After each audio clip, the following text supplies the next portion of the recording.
Hello and a very good morning. You're watching the Breakfast News on Rajya Sabha television with me, Frank Pereira. Here are the headlines. ISRO launches its first satellite of 2016. India's fifth regional navigation satellite launched precisely at 9:31 a.m. from Sriharikota.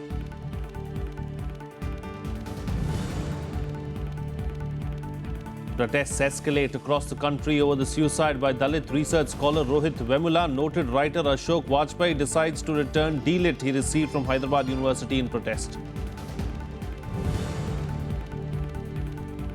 World Economic Forum opens in Davos, focus on widening wealth gap, climate change and fighting deadly diseases.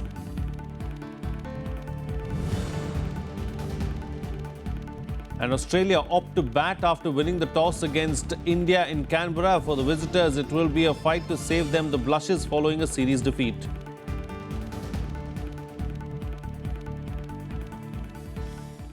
Well, the fifth satellite of India Regional Navigation Satellite System, IRNSS-1E, has been launched successfully. The satellite was launched on board the PSLV C-31 rocket from Sriharikota at 9:31 a.m.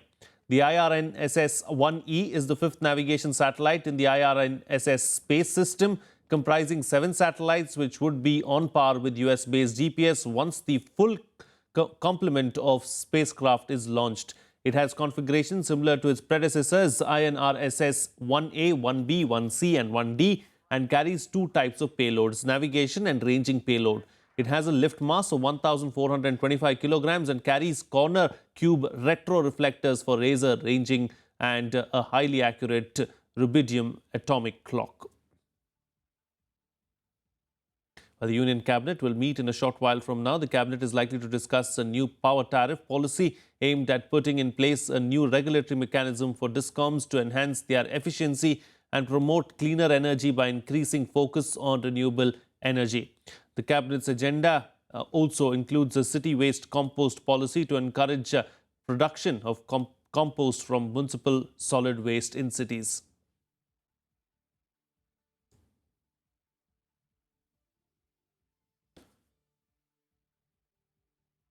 Joining me on the phone line right now is correspondent Vishal Dahiya. Vishal, as far as this cabinet meeting is concerned, what likely decisions are to be made in this particular cabinet meeting and what's likely to be discussed?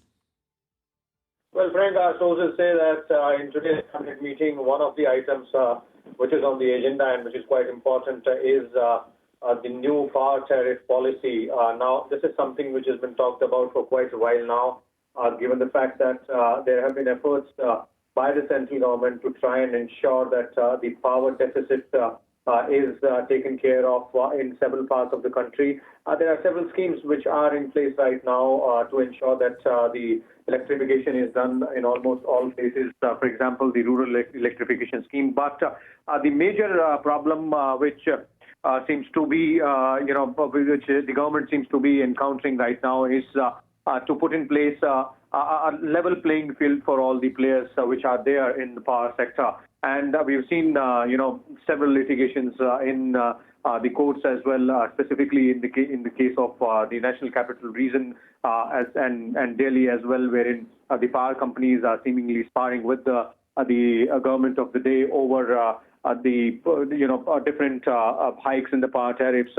So the central government, as of now, plans to bring in a uniform sort of power tariff policy, and there will be several other, factors which will be taken into account if at all this decision is taken by the cabinet today. But our sources say that this is something which is quite an important one on the agenda, if at all taken up by the cabinet.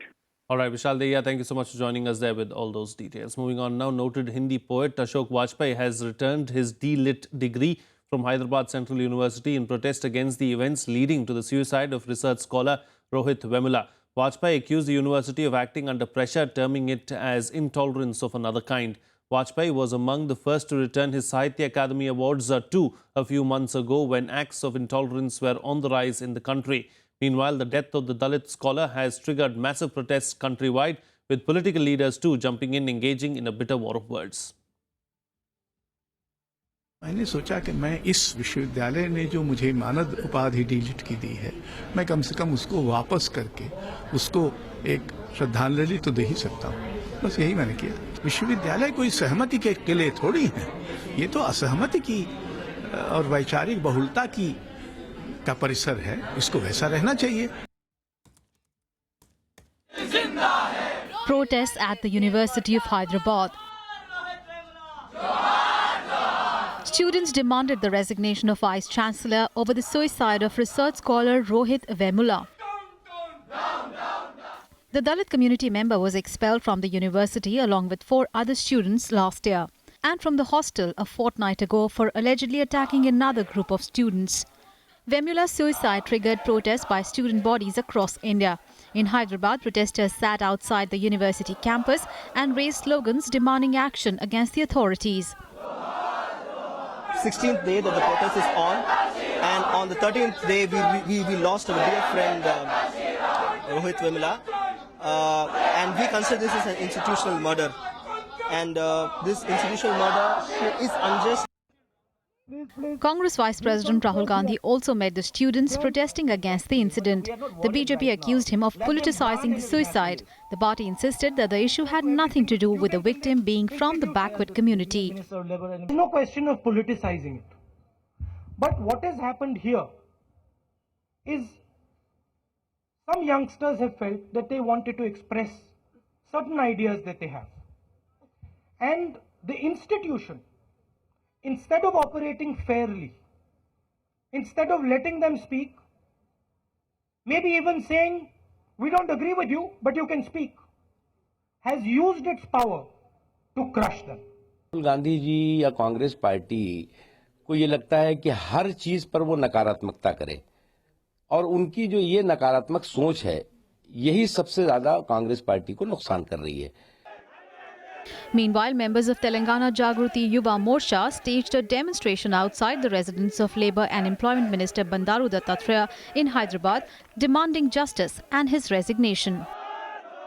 What we want is that the VC should be sacked immediately, and besides that we want punishment for all the people who have been accused, and plus we want compensation 50 lakhs for the aggrieved family, for the victim's family. The minister and university's vice chancellor were on Monday named in an FIR over the incident. Dattatreya had written to Education Minister Smriti Irani seeking action against anti-social elements who were disrupting peaceful atmosphere within the university. On Monday, the Human Resource Development Ministry formed a 2-member team to look into the suicide case.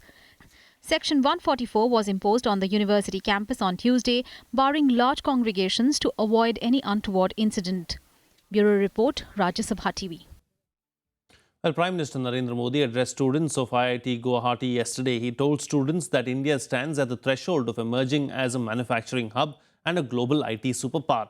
For this, he urged all IITs and other technological institutes to play a key role. He said that the leading institutions have to create an atmosphere for boosting the Make in India campaign. With this, India will not only step in a big way to manufacture defense equipment, but also lead the world in ensuring cybersecurity and supply skilled manpower globally in the next few years. अपनी सुरक्षा के लिए आजादी के 70 साल के बाद भी औरों पर डिपेंडेंट रहे.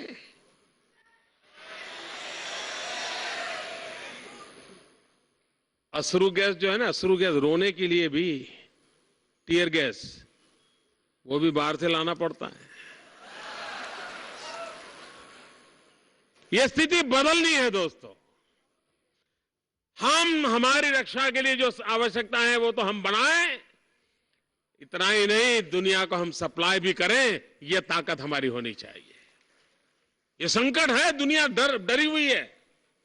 टेक्नोलॉजी ने जहां जहां पर हमको पहुंचाया है तो उसके साथ हमारे सामने चुनौतियां भी आई है. क्या हमारे विद्यार्थी, हमारे नौजवान विश्व को साइबर सिक्योरिटी देने के लिए नेतृत्व नहीं कर सकते क्या? अगर दुनिया में किसी को भी साइबर सिक्योरिटी की जरूरत होगी, भारत के नौजवान पर उसको भरोसा करना पड़ेगा, तब जाकर के उसको ये काम होगा. ये नहीं कर सकते क्या? Well, earlier the Prime Minister attacked the Congress at a public rally in election-bound Assam. He blamed the opposition party for lack of development in the state and promised to fast-track development but didn't announce any financial package. 15 साल उन्होंने सरकार चलाई, 10 साल यहां से प्रधानमंत्री आए और हिसाब मेरे से मांग रहे हैं. भाई पहले 15 साल का तो हिसाब दो, बाद में 15 महीने का हिसाब मांगो। Prime Minister Narendra Modi sounding the poll bugle for BJP in Assam.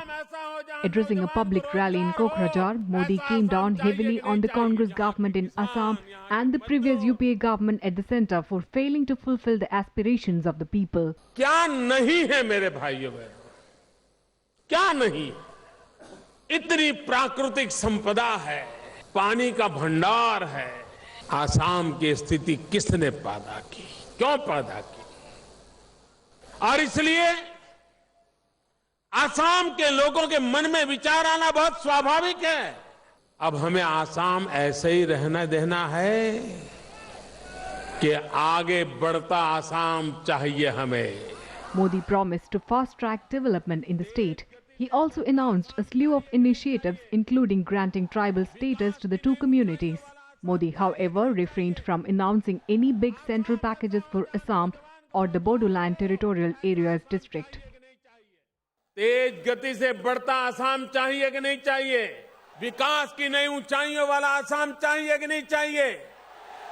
Assam ऐसा हो जहां नौजवान को रोजगार हो, ऐसा आसाम चाहिए कि नहीं चाहिए? यहाँ के किसान, यहाँ के मजदूर, इन सब के लिए उज्जवल भविष्य हो, ऐसा आसाम चाहिए। The PM also addressed a youth rally in Assam. Later, he addressed students at the Indian Institute of Technology in Guwahati. The BJP is expected to announce its first pre-poll alliance in the state with the Bodoland People's Front. The party was an ally of the ruling Congress for 13 years, but they split in 2014.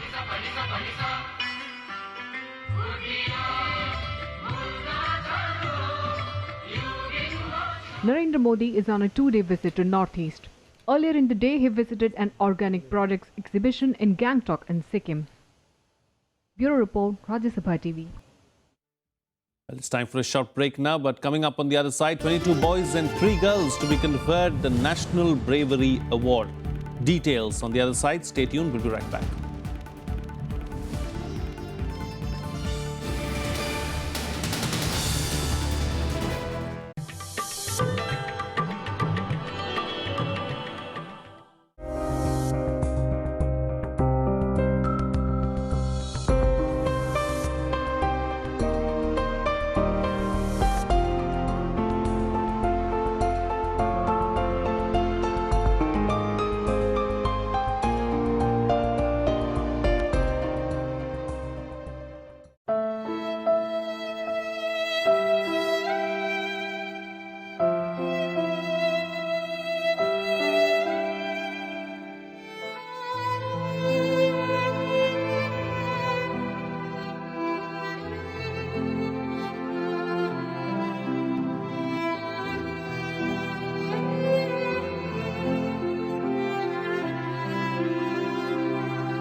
Welcome back. You're watching Rajya Sabha Television. Well, the BSE Sensex opened to a 20-month low, sinking over 400 points, tracking weakness in other Asian markets. Nifty also opened 131 points lower to break below the 7,300 for the first time since June last year. Sell-off was seen across the sectors. Banking, energy and oil and gas stocks led the selling. Nifty was down 2.3% with the NSE sub-index for energy, IT, pharma, realty, FMCG all down between 0.7 to 3%. Furthermore, the rupee also opened lower at 67.77 per dollar against Tuesday's close of 67.65.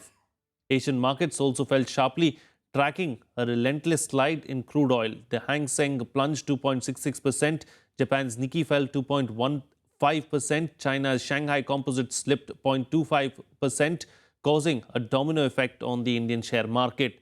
Overnight, US market ended flat as falling oil prices led to more carnage in energy stocks. The Nasdaq Composite too fell 0.26% to 4,476.95. Moving on, now Defence Minister Manohar Parrikar held a delegation-level meeting with his Maldivian counterpart Adam Sharif yesterday in New Delhi. They discussed ways to deepen security ties between the two countries. The development comes at a time when the Chinese are increasing their footprint in the archipelago nation, a matter of concern for India, which has traditionally had strong ties with Maldives.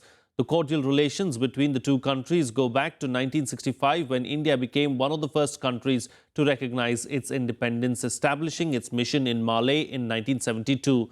Adam Sharif is on a 3-day visit to India, where he will also meet Foreign Minister Sushma Swaraj and National Security Advisor Ajit Doval. Well, 25 young brave hearts will be honoured with the National Bravery Award this year. Among the winners are some who saved their friends from drowning, some who braved fire to save lives, and others who fought snatchers. Prime Minister Narendra Modi will confer the award to 22 boys and 3 girls at his residence on January 24th. The children will also participate in the Republic Day Parade on January 26th. The awardees will receive a medal, a certificate and a cash prize. The awards were initiated by the Indian Council for Child Welfare in 1957. They recognize children who distinguish themselves by performing outstanding acts of bravery. This year, 2 children have been awarded posthumously. बच्चों ने जो किया है और ये एक मिसाल है सभी बच्चों के लिए। हर साल ये छोटे हम लोग फंक्शंस करते हैं। मेरा मानना तो ये है कि इसकी ज़्यादा पब्लिसिटी होनी चाहिए, ताकि इन्हीं की उम्र के और बच्चे और इनसे बड़े बच्चे भी ये देखें। 2 बच्चों ने तो अपनी जान गंवाई है, तो ऐसे उदाहरण, ऐसे मिसाल मिलती नहीं है। मेरा अपना ये मानना ये है कि इसकी ज़्यादा पब्लिसिटी होनी चाहिए। In other news now, the 46th annual meeting of the World Economic Forum opened today in Davos, Switzerland. The theme of the meeting this year is Mastering the Fourth Industrial Revolution.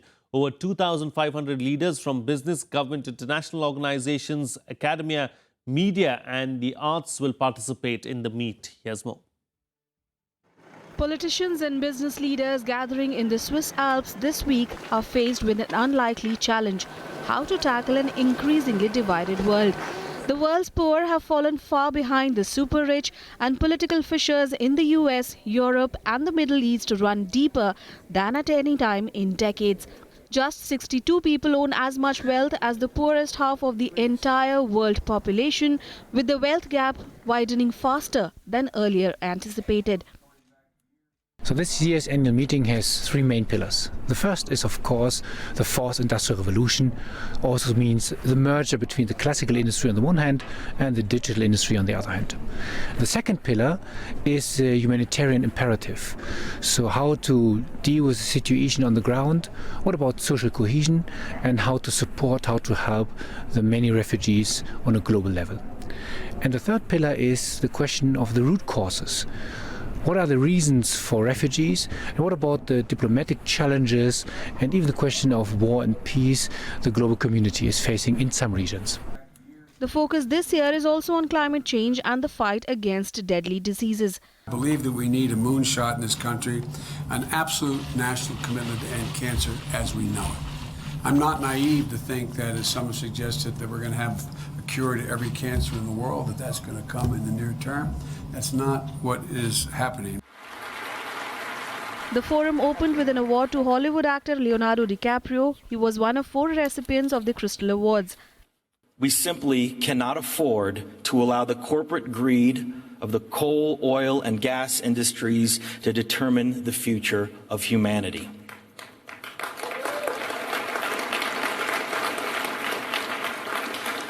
Those entities with a financial interest in preserving this destructive system have denied and even covered up the evidence of our changing climate. Enough is enough. You know better. The world knows better. History will place the blame for this devastation squarely at their feet. Meanwhile, in a first-of-its-kind global ranking, the World Economic Forum found that most countries are in fact missing major opportunities to reduce income inequality, and same is the case with India. The country has been ranked very low globally on most of the parameters for inclusive growth and development. Finance Minister Arun Jaitley will represent India at Davos. Bureau Report, Rajya Sabha TV. Well, the British Chancellor of the Exchequer, George Osborne, held bilateral talks with Finance Minister Arun Jaitley on Tuesday ahead of the World Economic Forum. The two sides discussed cooperation between both countries at the residence of the British Finance Minister in London. The talks focused on infrastructure and financial services, taking a lead from Prime Minister Narendra Modi's state visit to Britain in November 2015. Arun Jaitley also addressed an investors' summit at the London Stock Exchange and will leave for the World Economic Forum in Davos today. An estimated 3,500 people, women and children among them, are believed to be held as slaves in Iraq by Islamic State militants. A UN report reveals that the militants impose a harsh rule that is marked by gruesome public executions. The UN pointed out that Islamic State has committed widespread abuses that may amount to war crimes, crimes against humanity and possibly genocide. The report also details executions by shooting, beheading, bulldozing, burning alive and throwing people off the top of buildings. The UN also has information about the murder of child soldiers, with 800 and 900 children in Mosul alone being abducted for military and religious training. Meanwhile, a report claims that the terrorist group has decided to cut salaries of its fighters by half, a sign of worsening financial situation of the outfit. Here's a roundup of the other international news in our World Wrap.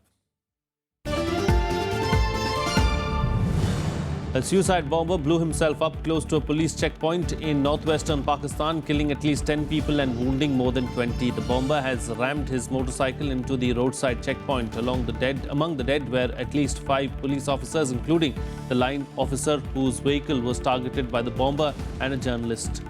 As of now, no one has claimed responsibility for the blast. Over 100 firefighters dealt with a massive 4-alarm fire at a Center City apartment building in Philadelphia. According to officials, 21 of the building's 22 units were occupied at the time. The building was evacuated and one person was taken to a local hospital. Yasutaro Koida of Japan, officially the world's oldest man, died at the grand age of 112 after suffering chronic heart problems. Koida, who was born on March 13, 1903, died just 2 months short of his 113th birthday. The former tailor from Western Japan credited his longevity to living life with joy.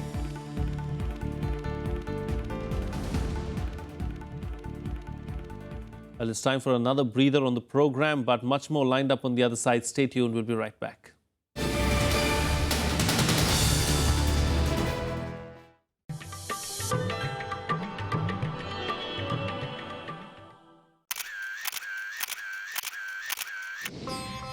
Hemkund Sahib, sacred shrine of the Sikhs, widely acclaimed for being the highest in the world, located in the Himalayas at an altitude of 15,200 feet.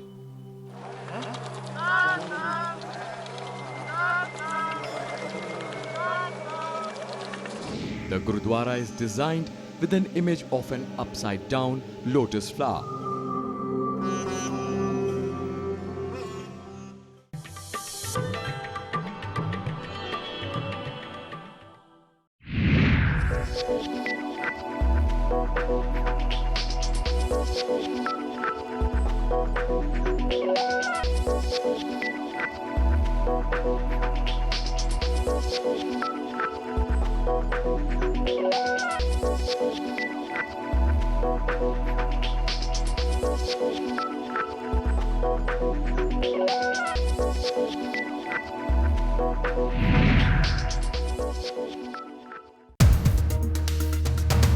103rd Science Congress, Venkat Ramakrishnan, he made a telling statement that it looked like a circus. The media makes a headline out of a non-issue. RSS affiliate Vigyan Bharati. A lot of scientists are quite uneasy that, these people are the ones who are propelling the science policy. You go and ask the scientists, you will find that there was not even an iota of intervention from them. Watch Union Minister Dr. Harshvardhan on To The Point only on Rajya Sabha television.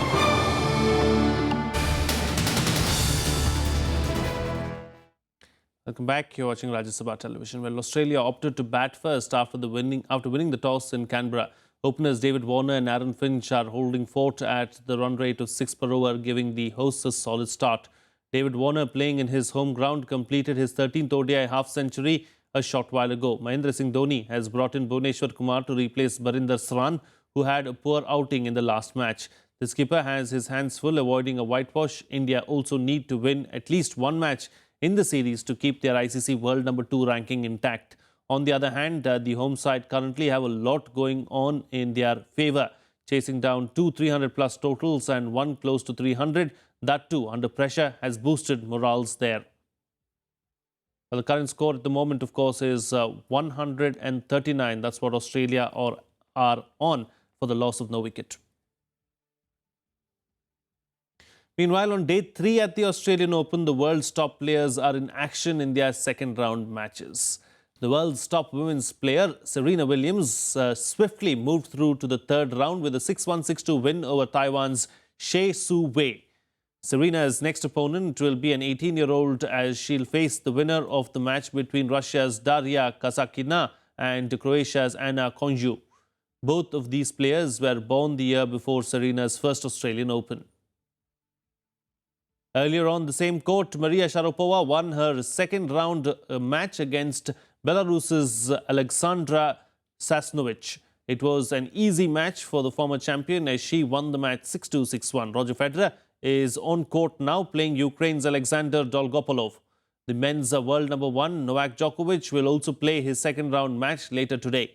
India's Mahesh Bhupati and Leander Paes will also be on court today with their respective partners for their men's doubles first round matches. Well, that's it on this edition of the Bulletin. Have a good day.